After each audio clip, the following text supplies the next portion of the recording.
ವಿಧಿಯಾಟಕ್ಕೆ ದೈವಗಳೇ ದೂರಾದ ಕಥೆಯನ್ನ ಕೇಳಿದಿರಾ?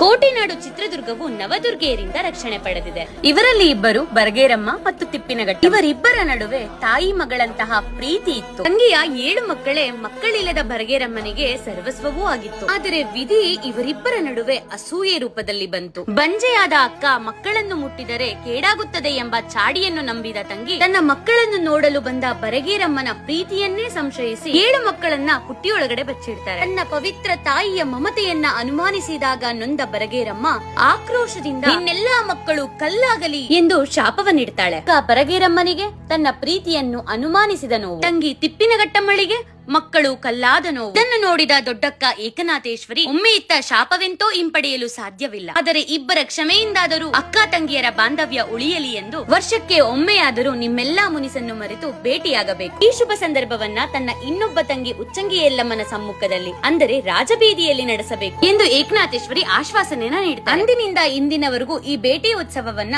ದುರ್ಗದ ಜನರು ವಿಜೃಂಭಣೆಯಿಂದ ಆಚರಿಸುತ್ತಾರೆ. ತಾಯಿ ಉಚ್ಚಂಗಿ ಯಲ್ಲಮ್ಮನ ಸಮ್ಮುಖದಲ್ಲಿ ಈ ಉತ್ಸವ ನಡೆಯುತ್ತೆ. ತಾಯಿ ಏಕನಾಥಿ ಬೆಟ್ಟದ ತುದಿಯ ಬತ್ತೇರಿ ಮೇಲೆ ಕುಳಿತು ಈ ಸಂತಸದ ಕ್ಷಣಕ್ಕೆ ಸಾಕ್ಷಿಯಾಗ್ತಾರೆ. ಈ